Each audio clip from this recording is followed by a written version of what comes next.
Hello YouTube, Chrisiosity here. How you been? So first things first, hashtag free Kevin. As many of you by now will know, Kevin Logan had 2 of his channels flagged down after being targeted by Paul, despite having had those channels for years. It's a really awful example of, I was going to say trying to silence people, but in fact it was actually silencing someone for political opinions you don't like. So there is a petition right now going around both to get Kevin and his channels back and to send to YouTube our opinion that the flagging system is a mess and needs fixing. I will link that petition and a video that explains it more thoroughly down below. Please sign it and spread it around. Now let's Q&A, people.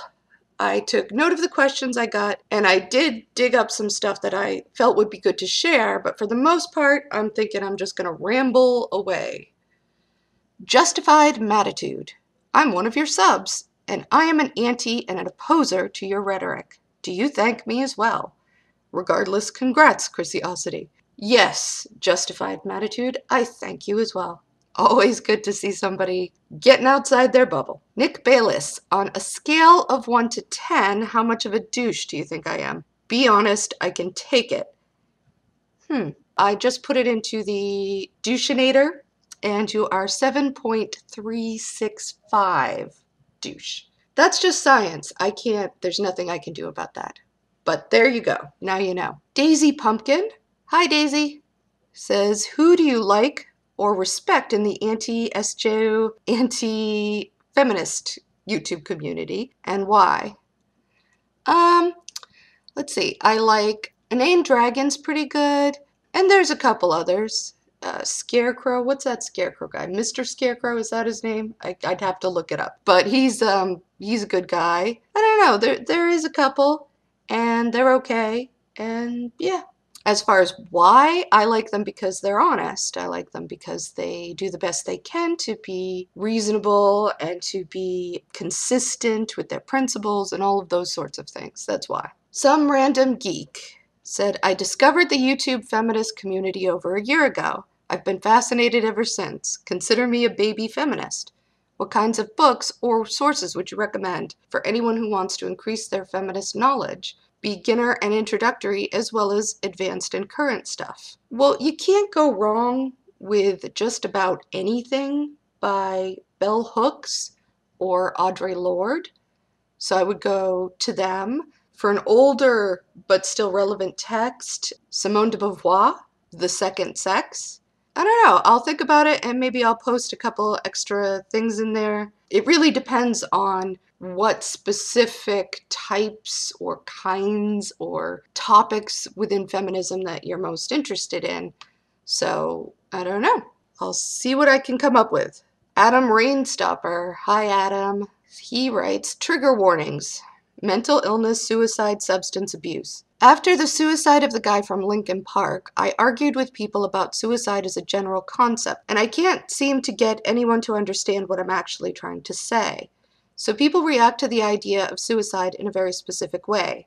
We hear platitudes about permanent solutions to temporary problems, or how there's always a better option, and that it is selfish to end one's own life. I don't think any of that is really true, certainly not universally. I think it could be selfish for people to demand that a person who is no longer willing to live keep living anyway, so that others don't have to feel sad. I would consider it selfish if I've decided that my life is no longer worth living by my estimation for someone else to force me to continue living it anyway. I also don't think that the type of problems that drive people to suicide are actually temporary. Human will to live is very strong, and people keep going while they're in agony from diseases that will ultimately kill them. So I don't think anyone is just jumping to suicide when there are apparently better options. Do you think people have a right to die? Putting terminal illness aside as a general principle, do people have the right as an extension of bodily autonomy to have the final say in how and if they will live their lives? I will make an exception for 2 reasons. If you're obviously not thinking straight, psychotic episode, heavily intoxicated and shocked from a very recent trauma, or if you have young children, as they do not choose to be born or choose their parents, we choose to have them, and therefore we owe it to them to do everything in our power to make their lives as good and as fulfilling as possible. Other than that, I can't physically stop someone from exercising that personal autonomy. I can try to talk a person out of it. I can beg and plead and bargain and try to persuade, but at the end of the day, I do not have the right to control others physically for any reason. The practical application of this principle could have me standing there as a person jumps from a highway overpass, and that would be a horrifying prospect, something I don't wish on anyone. However, I don't want to live in a world where my life is not entirely mine to choose, to live it how I want, to end it if I get to a point where it is no longer bearable. I don't want to live in a world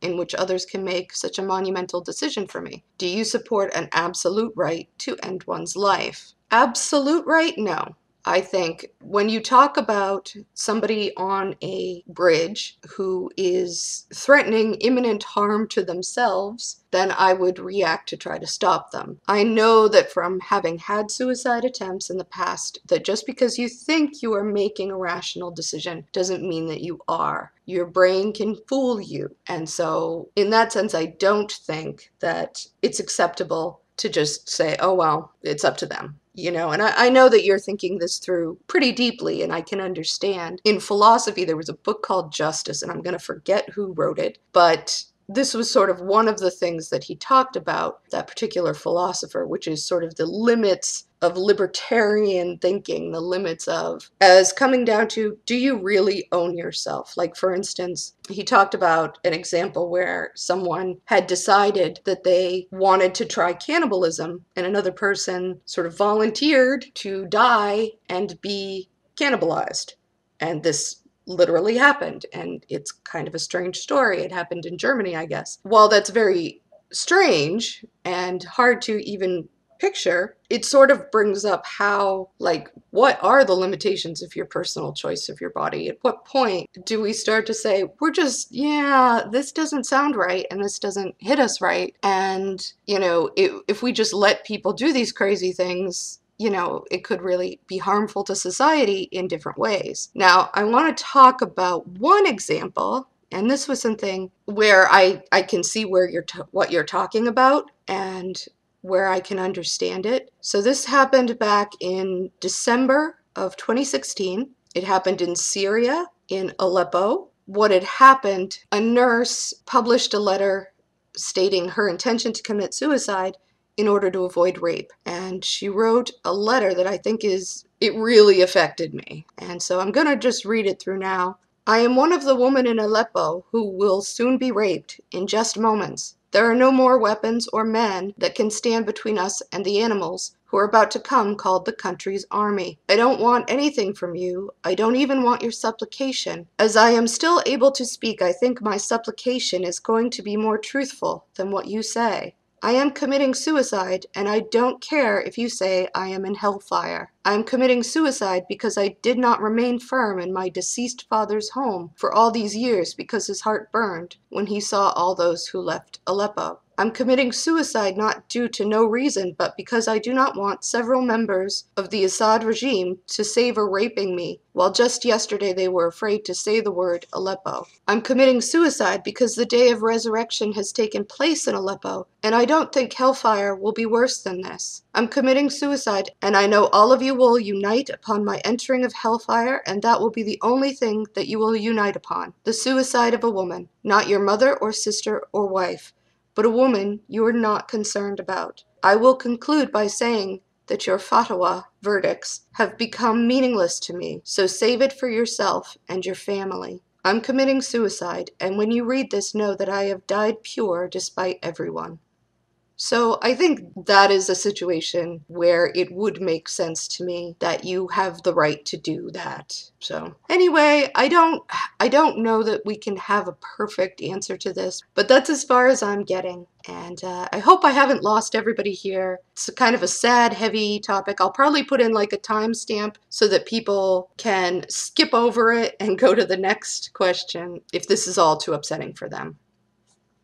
Bob Leonhardt. Okay, I've slept on it and, well, I still couldn't think of a question. But then I watched your intelligence stream, that's the one I did with ContraPoints, Professor Moriarty, and Christy Winters, and lo and behold, still nothing. I do appreciate, Bob, that you are very stick-to-itive, but you know, it's not a test. You aren't going to be graded. You don't have to come up with a question. But hey, you did your due diligence and nobody can say you didn't. Oh, but then I watched your drunk stream, and oh boy, did I come up with a question. Now, it goes without saying that you were very drunk during that stream, and it's also kind of hard to avoid the knowledge that you were very rude and just a bit callous in the way you treated everyone. You talked over everyone, you told people to fuck off, and were just in general boorish. So my question is, do you believe that your level of intoxication serves as an excuse for this behavior? No. An explanation, perhaps, but not an excuse. Also, as a side note, as an influential YouTuber with a following 1,500% larger than myself, God knows why I have 2 subs, do you feel that this sort of behavior is acceptable as an example for your varied audience? Well, acceptable, probably not. I made several mistakes that day. That is very clear to me. But all I can tell to people is that they can feel free to learn from my mistakes, as opposed to repeating them. I don't exactly apologize, and this is all not an excuse, but sort of as way of explaining myself. I'd had a lot going on, and I've been in the very bad headspace for the past couple of weeks. I've had a lot of stressors. Life is sort of dogpiling me right now, but it is what it is. So I made some pretty stupid choices, and, you know, I'll tell you one thing. When you're at your worst, you get to see the nature of people around you, you know, and who, like Tim Blake, he doesn't give a shit. Like, he's absolutely fine, you know. We're just friends, and he's just like, I don't care if you were an asshole that day, and you know, you're not usually an asshole. So I think it's the people who stick by you when you're not doing well, the people who can sort of look past that sort of stuff. And you see who can, and you see who can't, and who doesn't, and it's information to have, right? And that's all I really got for that. A couple of quick questions I get a lot. I want to just review very quickly. One is, I just recently started turning off the up and down votes, and people are asking me why. It's to bother people who don't like it. It's only reason. I was clicking around and I accidentally turned them off for one of my videos, and people were like flipping out all over the place. And I just thought it was so funny that anybody gives a shit, because it's such a stupid, pointless metric. This is not how you collect data on these sort of things, especially for someone who's like a feminist. You know that there's going to be downvotes, and that downvotes has to do more with which anti-feminist decided to take your argument and misrepresent it than anything else.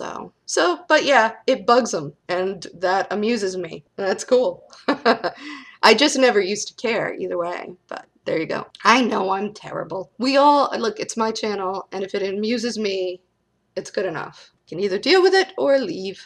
Oh, and another question I get asked, like, all the time is about my voice. People are always asking why I sound like I'm always gonna cry. And, you know, it's just my voice. I'm just trying to put together YouTube videos for people, and, I try to make them good, and, sometimes it's really hard, but I just kidding. It's just my voice. I don't know. My voice cracks like a 10-year-old who's going through the change, and I don't know why, but there it is. Anyway, Thomas Williams asks, in light of recent events such as the mass flagging campaign done by Free Speech Warriors in conjunction with Poll, do you think that social justice advocates should bother debating with the anti-social justice people? Or should we do what Steve Shives does and ignore them? Because I think Steve has the right idea. Well, somebody's gotta talk to these people. I'll tell you this. It can't be me, and I have learned that several times over in the past couple of months. I'm not cut out for it. I don't understand shitlord culture. I don't get it. Several different times I have been burned like hard by really reaching out and trying to set up a positive and respectful dialogue, and do what I can, even when it's difficult for me. It's not always the easiest thing for me to do, like, because sometimes there are things that bother me. I really believe in the things that I say I believe in. I'm not doing this for money. I'm not doing this for clicks. I'm doing it because I think it's important. I think somebody needs to do it. So when other people are just throwing certain words or certain attitudes or giving me some horrible thing and calling it just a joke, and like, that's really not easy. So when I feel like I've really put myself out there and really tried, and then turn around and these people that I've worked hard to sort of develop a relationship with are just like, they'll either say bad things about you in front of other aunties, like, I don't know, like some sort of high school bullshit, or they'll just sit there and let you be mistreated by people directly in front of them, like right there. And they'll just go, oh, whatever. And then if you say to them, like, what the fuck? That's a really shitty thing to do to somebody. They just gaslight you. And they're just like, I don't know why it's bothering you. You're so stupid to be bothered by people being assholes for no reason. Like, all right, whatever. So, and I'm sensitive, okay? I am. I have human emotions. I'm gonna admit it. So just clearly, I'm not cut out for it.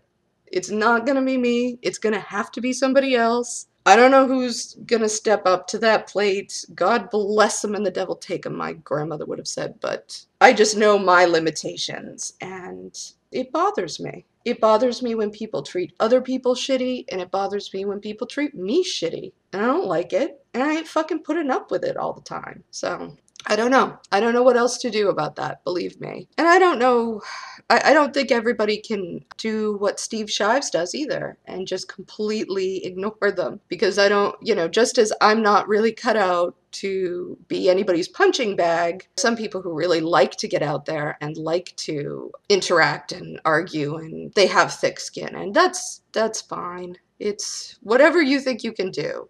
All right, Veronica Rose says, hi, Chrisiosity. Hi, Veronica. In an earlier video, I think you said you had sons? Yes, I do. How do you go about raising boys to respect women and be good feminists or feminist allies? Thanks.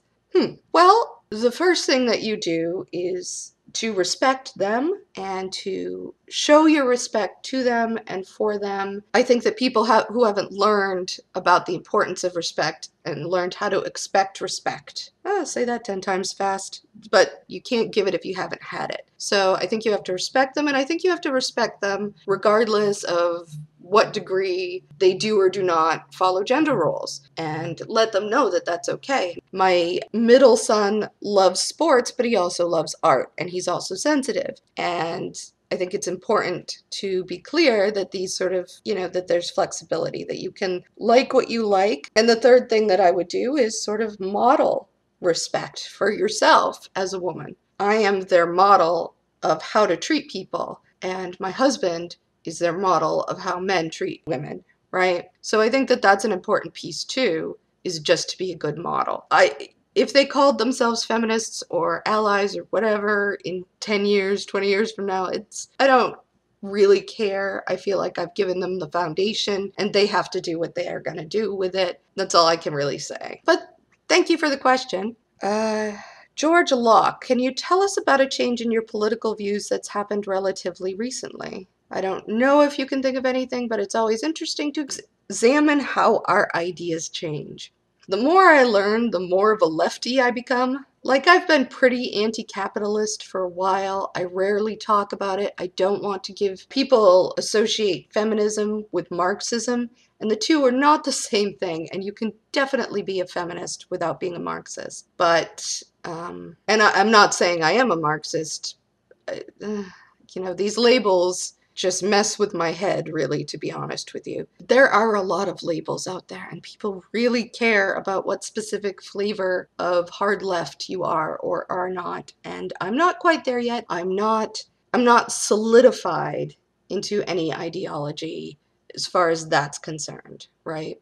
But I am moving left in my expectations and in my way of looking at things. So I guess that's a change. And that's about it. Finally, some people asked me about putting up my old videos, and they suggested a couple specifically. And yeah, I'm gonna, it was a big blow. I'm gonna be honest, to have a year's worth of work just like flattened. And I keep wanting to do it, but it's like, ugh, I just, even looking at them sometimes is like, just thinking of all that I went through to put them up and having them just put away because basically some cartoon guy was butthurt.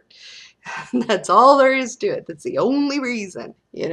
So because of that, yeah, I got a letter from the Liechtenstein. Not that they actually own the artwork that I was using, because Liechtenstein, fun fact, was an appropriations artist. What is that, you ask? It's an artist who copies other artists. More or less copies other artists. There were always little tweaks in there, right? But he would take things out of comic books and put them up, and there would be a little bit of a tweaking, but it was all about art and commerce and how we decide what is or isn't original, and, had all of that. So when I put it out, it was a little bit tongue-in-cheek, like I was appropriating an appropriations artist. And everything was fine until certain people had their own problems that had absolutely nothing to do with me whatsoever. But because of their butthurt, people are calling up the Liechtenstein estate. And yeah, I could fight it, but do I want to do that? No. Very rich. I'm not gonna get into it over something like that. I'm rambling now because it is annoying to me. But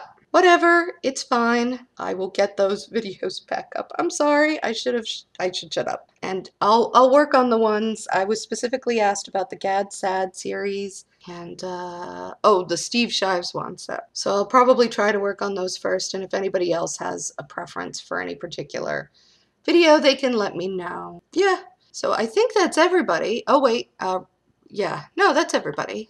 But I'm gonna try to get this out pretty quick. So thank you all. Thank you so much for subscribing. Thanks for being here and hanging out with me. You know you liked it, so thumbs up, and you know you want more, so subscribe. Bye!